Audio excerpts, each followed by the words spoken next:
He told them, you're not looking for me because of the things that I told you and the wonderful words that I spoke to you, but you're interested in the loaves and fishes. And you know, the crowd justified that. They said, well, didn't Moses feed the children of Israel in the wilderness? What's the matter with that? And of course he said it wasn't Moses that fed them, it was God. But he said, all right, if you want bread to eat. Now he was really going to offend them. He said, I am the living bread which came down from heaven. If anyone eats of this bread, he will live forever. And that would have been beautiful if he had stopped there, but he went on to say, and the bread which I shall give for the life of the world is my flesh. Oh, and that offended the crowds. The crowd began to scatter. The thought of having to eat his flesh and drink his blood, that was offensive, and they disappeared. And even as he looked around and the crowds were dispersing, Jesus seemingly had succeeded in separating them completely from him. And he wondered now, as they were all leaving him, he looked at his disciples and said, will ye also leave me? And they said, to whom shall we go? Thou hast the words of eternal life. Then Luke 9:18. We read, and now it happened that he was praying alone. The disciples were with him, and he asked them, who do the people say that I am? Here we see Jesus had a habit of going off to himself and communicating with the Lord and talking with his disciples in a very personal way. He would withdraw from the crowds and be alone with the Lord. The lesson for us is if it was necessary for Jesus to go out alone and pray and meditate, how much more is it necessary for us? With all the pressures, with radio, with stereo, with television, with telephone, the life of prayer and meditation, I believe, is being hindered. We must take the time not only to study, but to replay our thoughts and our words and our goals and our purposes before the Lord alone. That's the secret of developing the Christian character. We see meditation was a common practice in the past in the Scriptures. Isaac, in Genesis 24:63, Isaac went out to meditate in the field in the evening, and he lifted up his eyes and looked, and behold, there were camels coming. We see it was his habit to go in the close of the day into the fields and to meditate. A wonderful habit.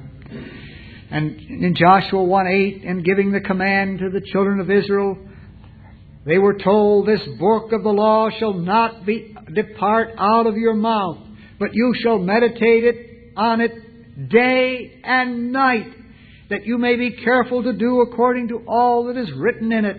For then you shall make your way prosper, and you shall have good success.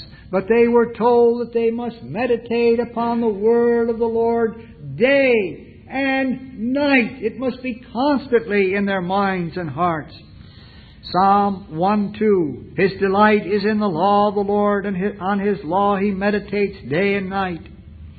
Psalm 19:14, let the words of my mouth and the meditations of my heart be acceptable in thy sight, O Lord, my strength and my Redeemer. Oh, we should offer that prayer again and again and again, that our thoughts and our meditations may be acceptable in the sight of our Lord. Now, we look at another aspect of loneliness called isolation, and that can be demoralizing. It is known that when soldiers feel they belong to and are a part of a whole, they can endure a lot. Studies have shown that the German soldiers that were captured in World War II, as long as the Third Reich was intact and the German Republic was there, or the Third Reich was there, it wasn't a republic, but as long as it was there, the soldiers showed a lot of support for one another. They were courageous, they were disciplined, and they accepted hardships, and they accepted whatever their imprisonment brought to them in a very strong and courageous way. But everything changed, they found, when the Third Reich collapsed.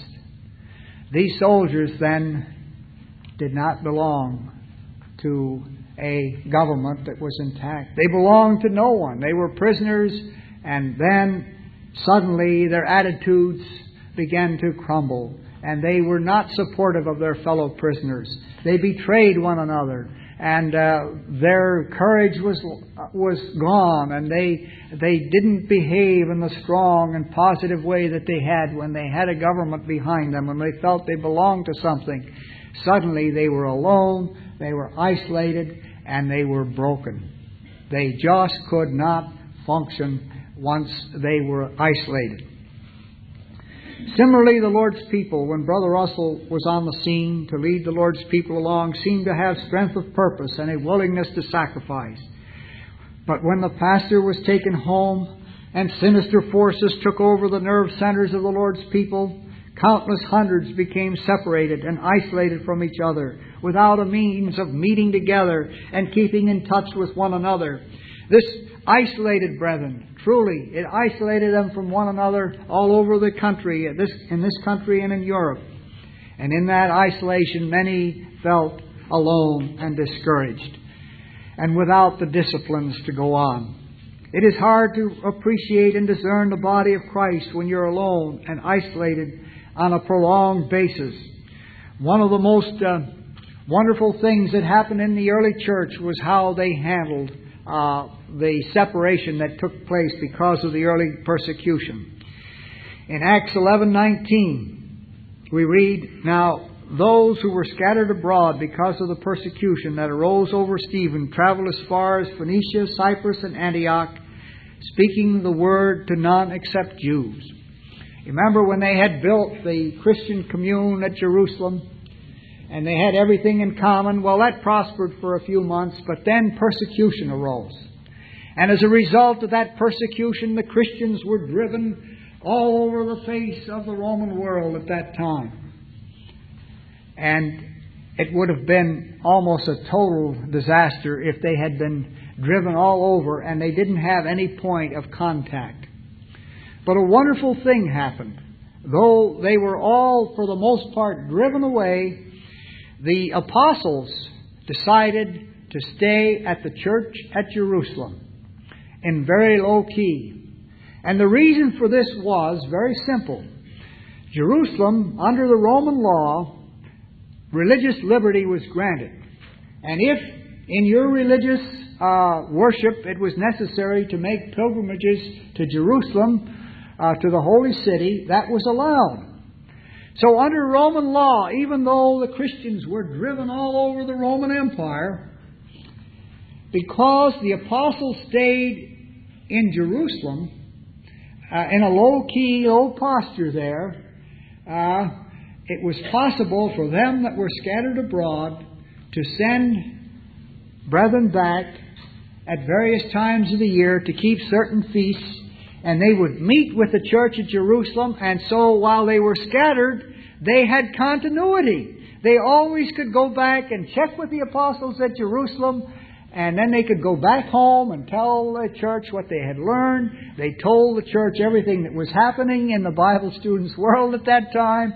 And so while they were separated by distance, they were in contact because they had a kind of a central organization at the church at Jerusalem which kept them in contact with all the churches.